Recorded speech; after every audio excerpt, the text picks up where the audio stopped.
We have survived the astrology of 2024 and we are finally moving into 2025, where it will be major changes and major shifts for people who are air dominant as well as fire dominant. So, this will be the year of action, of changing the course correction, and of really embracing and moving forward with our genius level ideas. So, let's go ahead and dive into the astrology for 2025.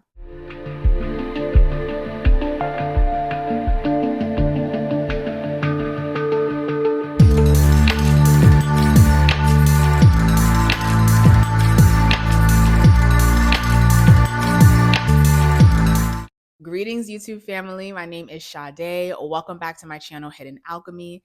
If it is your first time here, welcome. If not, welcome back. Always a pleasure to see new and returning faces. For my new folks, I am a wellness and holistic coach focusing on all things that are mental, spiritual, emotional, and physical well-being techniques and practices to really help people learn how to transform their life.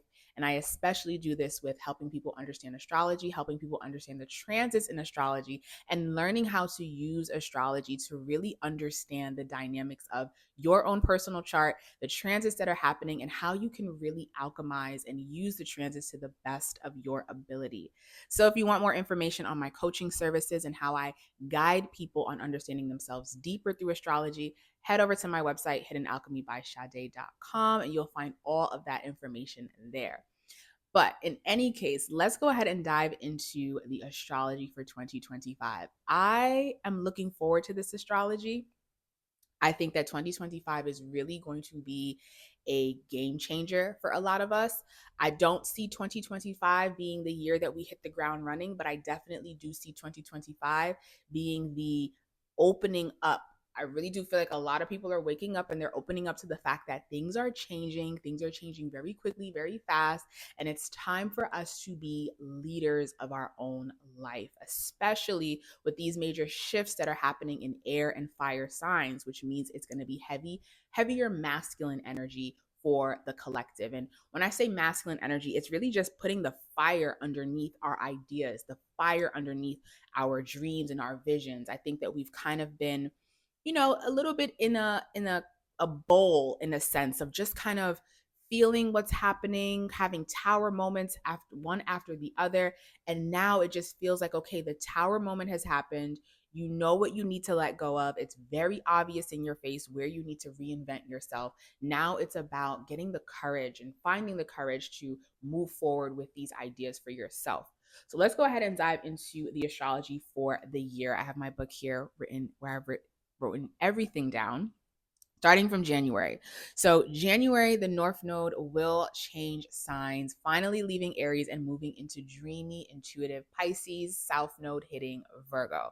I am a Virgo stellium myself, so I am very intrigued and very excited for this transit because whenever we have the South Node hitting a sign, it's really asking us to bring more balance to that area of our life. So wherever you have Virgo in your chart, this is an area where you're going to need to bring more balance in the ways that we might be overcritical of ourselves, or wherever you have Virgo in your chart. For example, if you have Virgo, let's say in the fifth house, right?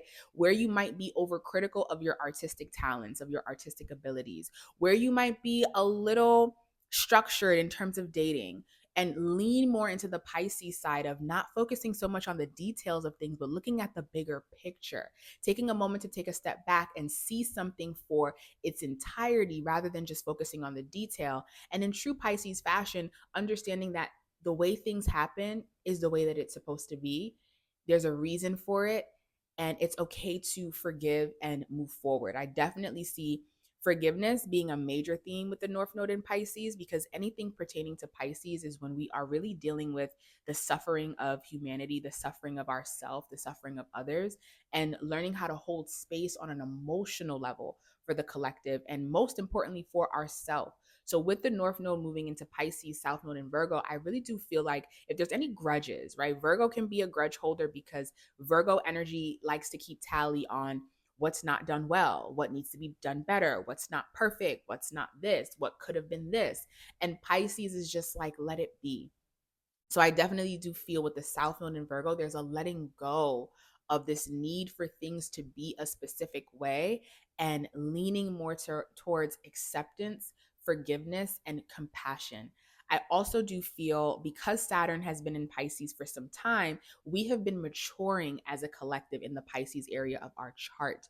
So by the time the North Node enters Pisces, is really an opportunity to lead now with what you have cleaned up in this Pisces area, especially if you are a person who is a Pisces sun, moon, or rising, especially if you are a Pisces rising. This is going to affect the foundational structures of your chart. The first house is going to be hit. So that means the fourth, the seventh, and the 10th are all going to go through transformation. So if that is you, feel free to head over to my website and schedule a reading so I can really guide you on how to best work with the North Node transiting your sun sign, your moon, or your rising, as I've already went through all three myself, and I am happy for the final exhale. Next, we have in February, Mars stationing direct in the sign of Cancer. And before we go into that, I also want to say for the North Node in Pisces, this is also going to be an opportunity to tap into deeper healing through artistic expression and artistic talents. So if you are a person who has been thinking about getting back into the arts, this North Node in Pisces is going to ask you to lean into the arts as a form of healing for yourself, and then it will be pushed forward as a form of healing for other people. So moving on, February, we have Mars stationing direct in Cancer. Now, this is a very, very important time for Cancer and Leo energy because Mars has been, depending on when you're watching this, we first had Mars go into the sign of Cancer back in October. Then we had it enter Leo in November and go retrograde in December. So we have been working with this energy since October of 2024. So this is not new energy for us. And we will be working with this energy until June of 2025. And what that says to me is that there is an important theme around nurturing and nourishment of ourself, of our wounds, of our roots, our history, right? What is your history or what is your her story? And how can we nourish and nurture our roots so that we can truly show up as leaders in our life? I feel that when Mars stations back into Leo, which won't be until April, so we have this long transit of Mars in Cancer and Leo. By the time Mars gets back into Leo, the 6th degree of Leo, where it's stationed retrograde, you will be a new leader for yourself because you have taken the step back to focus on the Cancerian area of your chart. And when Mars is in the sign of Cancer, it is debilitated because Mars does its best in Aries, other fire signs, as well as Capricorn. When it's in Cancer, Cancer wants to focus more on the emotional body. When Mars is retrograde in the sign of Cancer, it is really telling you to stop moving completely and really feel. And most importantly, clean up that area where you might be holding on to emotional baggage that isn't going to help you be this new leader in your life when it goes into Leo. If you want more information on the Mars and Cancer transit, head over to my channel where I have a full video on the Mars and Cancer Leo transit. However, in February, at the end of February, February 23rd, that is when Mars finally stations direct in Cancer. So we can now move forward in the Cancerian and Leo energy of our chart. So this is going to be very important because when Jupiter moves into Cancer, which will be in June of this year, I'm going to talk more about that. Whatever you have worked on with that Mars transit, Jupiter is going to bring abundance to your area. So, really take advantage of this Mars and Cancer retrograde that we have happening. Mars is going to retrograde back into Cancer in January, depending on when you're watching this video, and it's going to station direct at 17 degrees at the end of February. Next, in March, we will have Venus retrograde in Aries, and that will last until April. So for March, for a little bit of the ending of February, March and April, that is when we're going to have Venus in Aries. It's going to retrograde. It's going to go into Pisces for a bit. Then it's going to retrograde back into, it's going to retrograde back into Pisces for a bit and then go forward back into Aries. So wherever you have Aries in your chart, okay, and the North Node has been in this area for a while. So it's, again, not new energy that you're working with. It's energy that you've been working with for the past 18 months.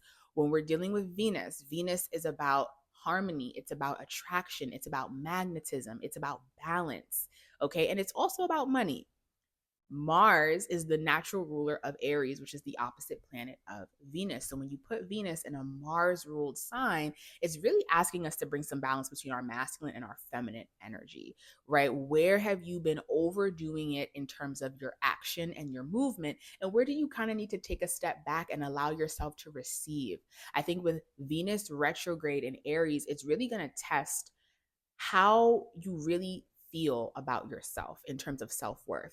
Sometimes the Aries energy can be so impulsive and so active and so, movement oriented that it thinks that it's very confident, but sometimes when you think that you always have to go after something, instead of thinking that you're worthy enough to just put the intention out there, do the work on yourself and receive it, that's when you really have to test how truly confident you are in yourself and how much self-worth you really have. So I think this Venus retrograde is a really beautiful opportunity to take a step back from always needing to do the action oriented work on an external world and really think about what your values are for yourself and how well you can put intention out there with gracefulness, which is Venus, with grace, with ease. Things doesn't always have to be a fight in order for you to get what you want or get what you deserve.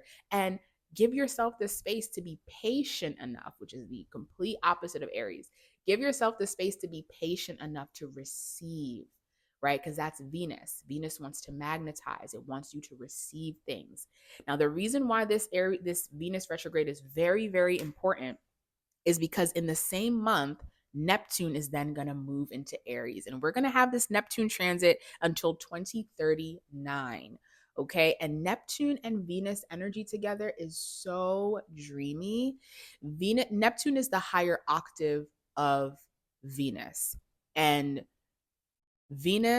Pisces thrives in Venus, which is ruled by Neptune. Hopefully, you're still following me with all of that I just said. So when you put Neptune and Venus together, it's really this dreamy energy of the things that I believe that I want for myself, the dreams that I have for myself, the visions that I have for myself.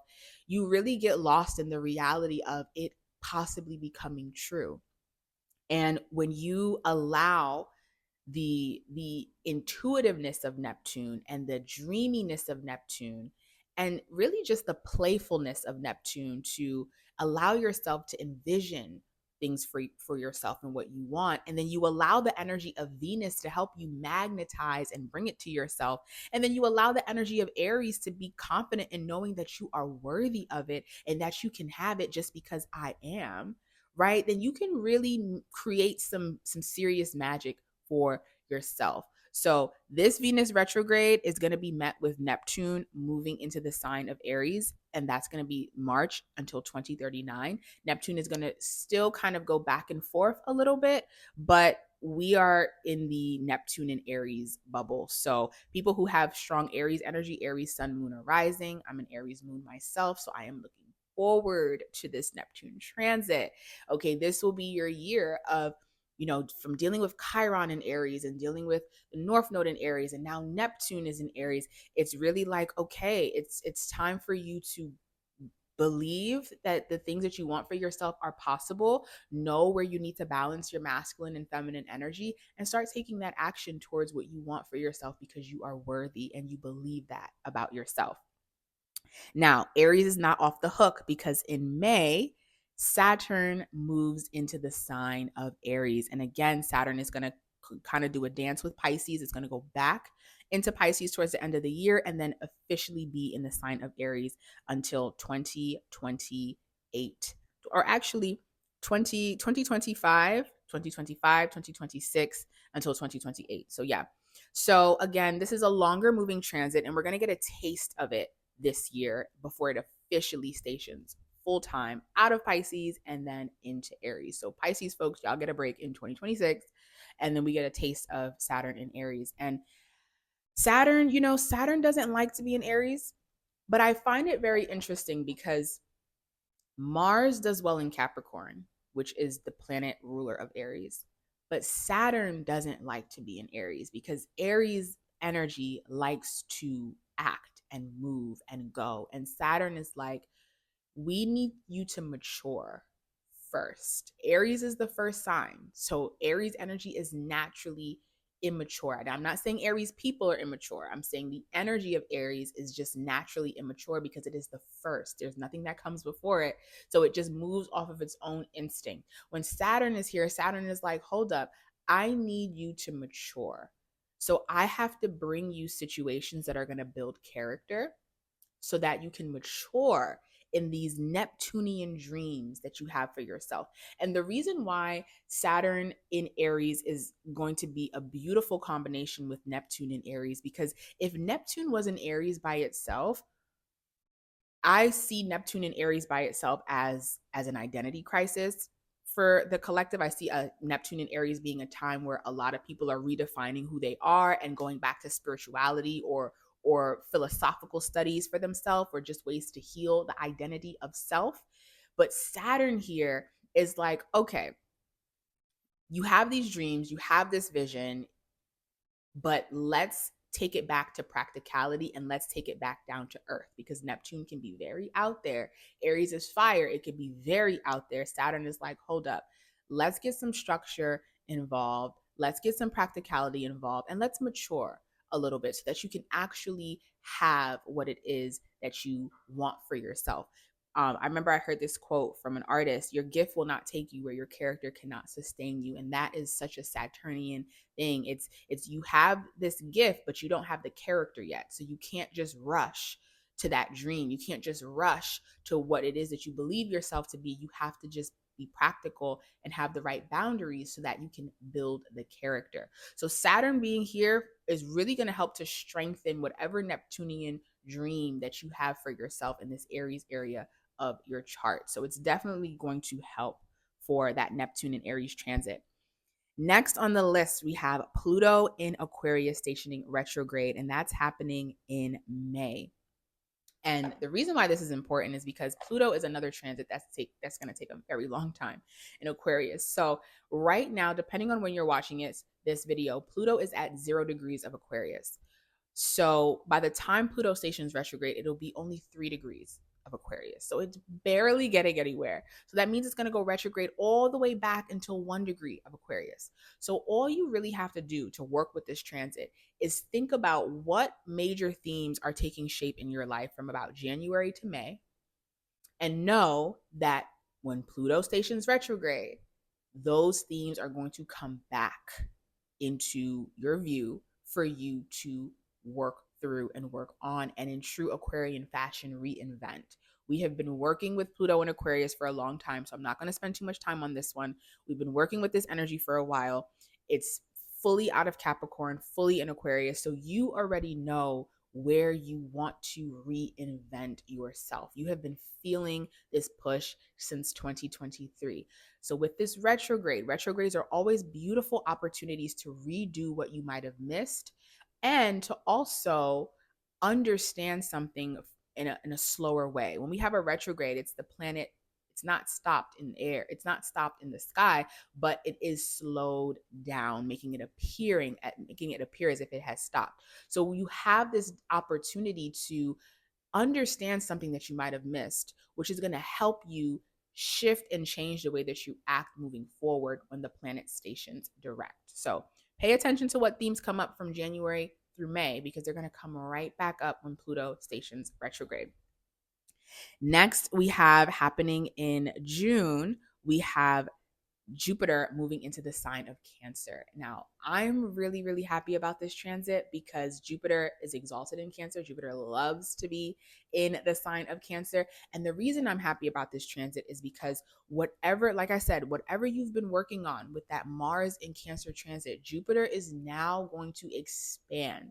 Jupiter is the planet of expansion, of growth, of luck, of abundance, of optimism, but also of philosophy and of wisdom. So working with the Jupiter transit, a lot of times it's giving you situations that are going to require you to pass the test or fail the test to learn the lesson, learn the wisdom. Jupiter wants to bless you with wisdom, not so that you can make the mistake again, but so that you can do it better. And that's another great thing when Jupiter goes retrograde. It's a redo of something that you might have missed the lesson. You might have missed the meaning that Jupiter wanted to bring to you in this area of your chart. Jupiter is very big on that.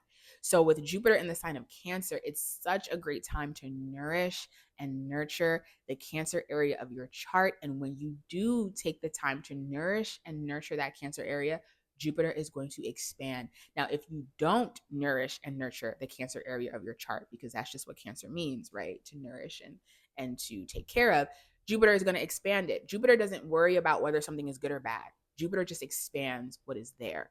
So that's why I say, with this Mars energy in Cancer, it is in your best interest to cut away what isn't needed, to focus on the re-nourishment of your roots, the stabilizing of your roots, the stabilizing of your emotional security, so that when Jupiter gets there, it can really expand in that area. Because Cancer is a water sign, so it's about our intuition. It's about our connection to intimacy. It's about our connection to the arts and our creativity and our creative talents and connecting with the people that we love. So, wherever this falls in your chart, this is going to be a place of expansion for you for the next year, from June of 2025 until June of 2026. Now, lastly, in July, we have Uranus moving into the sign of Gemini, and this is going to be from 2025 until 2039. So, again, this is another, or 2032. Either way, this is a very long transit, just like the rest of the outer planets.